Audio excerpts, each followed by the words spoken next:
نحمده ونصلي ونسلم على رسوله الكريم اما بعد فاعوذ بالله من الشيطان الرجيم بسم الله الرحمن الرحيم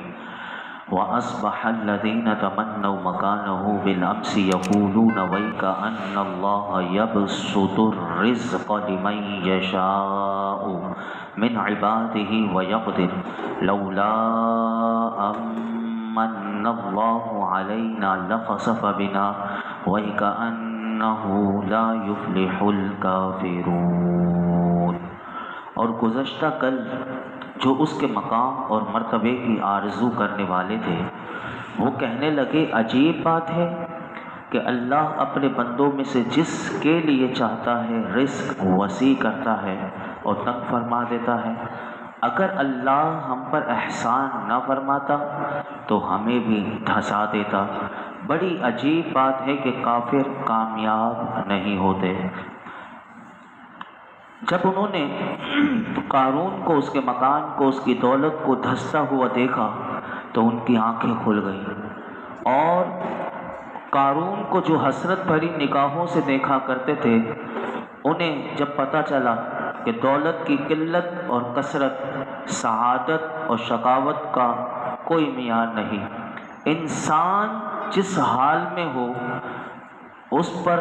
اللہ رب العالمین کا فضل و کرم اگر اس کے شامل حال ہے تو وہ شخص کامیاب ہے۔ یہ بات ہمیشہ اپنے ذہن میں اس آیت میں یہ پیغام دیا گیا۔ اور اگر کسی کے ساتھ اللہ رب العالمین کا فضل و کرم اس کے شامل حال نہ ہو تو انجام وہی ہوگا جو قارون کا ہوا تھا، کیونکہ قارون کے ساتھ اللہ رب العالمین کا فضل و کرم اس کے شامل حال نہیں تھا، اسی لیے یہ برباد ہو گیا۔ اور انہوں نے، قوم نے جب قارون کا انجام دیکھا عبرتناک تو یہ بھی کہنے لگے اور اپنی اس آرزو پر نادم ہوئے کہ کیونکہ وہ بھی تمنا کر رہے تھے کاش کہ ہمیں بھی ایسا ہی مل جاتا قارون کی طرح، تو اب انہیں سمجھ میں آ گیا تو وہ کہنے لگے کہ عجیب بات ہے کہ اللہ تعالیٰ اپنے بندوں میں سے جس کے لیے چاہتا ہے اس کا رزق وسیع کر دیتا ہے اور جس کے لیے چاہتا ہے تنگ کر دیتا ہے۔ اور فرمایا اگر اللہ رب العالمین ہمیں ایمان کی دولت دے کر ہم پر احسان نہ فرماتا تو آج ہمارا انجام بھی قارون کی طرح ہوتا اور ہمیں بھی قارون کی طرح زمین میں اللہ دھسا دیتا۔ اور پھر وہ قوم کہنے لگی کہ بڑی عجیب بات ہے کہ کافر کامیاب نہیں ہوتے اور انہیں اللہ کے عذاب سے نجات نہیں ملتی۔ دنیا میں بھی اللہ دکھا دیتا ہے جیسے قارون کے ساتھ ہوا، اور آخرت میں بھی کافر کبھی بھی کامیاب نہیں ہوں گے۔ تو اس سے ہمیں کیا پتہ چلا کہ جو ایمان کی دولت ہے وہ کتنی بڑی دولت ہے، یعنی اس کا کتنا ہم اللہ کو شکر ادا کریں۔ اور یہ ایمان لے کر دنیا سے چلے گئے تو پھر آخرت میں بھی کامیاب ہے، قبر بھی کامیاب ہے۔ یہ ایمان اتنی بڑی دولت ہے، اس کی ہر لمحہ ہمیں فکر کرنی چاہیے۔ یہ آیتیں ہمیں پیغام دے رہی ہیں۔ آگے ارشاد فرمائیں تلک الدار الآخرۃ نجعلها للذین لا یریدون علوا فی الارض ولا فسادا والعاقبۃ للمتقین۔ یہ آخرت کا گھر ہم ان لوگوں کے لیے بناتے ہیں جو زمین میں تکبر اور فساد نہیں چاہتے، اور اچھا انجام پرہیزگاروں کے لیے ہی ہے۔ اس آیت کریمہ میں اللہ رب العالمین نے سب سے پہلے جو دنیا میں جاہ و جلال اور مست ہونے والوں کا اللہ نے ذکر کیا، اب اس آیت سے یہاں سے ان لوگوں کا ذکر کر رہا ہے اللہ رب العالمین کہ جو آخرت کی سرخروئی چاہتے ہیں، دنیا میں نہیں چاہتے کہ دنیا کے جاہ و جلال نہیں چاہیے، انہیں آخرت میں کامیابی چاہیے، اور وہ دنیا کے نہیں بلکہ آخرت کی کامیابی کے وہ آرزومند ہیں۔ اور فرمایا کہ وہ اپنا غلبہ اور تسلط لوگوں پر جمانا نہیں چاہتے، بلکہ مقصد یہ ہے کہ وہ لوگوں کو حقوق کو پامال کر کے، ان کے اموال کو غصب کر کے دنیا میں سردار بننا وہ اللہ کو بھی پسند نہیں، اور ایسے اللہ کے جو بندے ہیں ان کو بھی وہ پسند نہیں۔ تو یہ ہمیں اس آیت میں یہاں سے یہ پتہ چلا۔ تو اللہ رب العالمین نے اس آیت میں فرمایا کہ آخرت کا گھر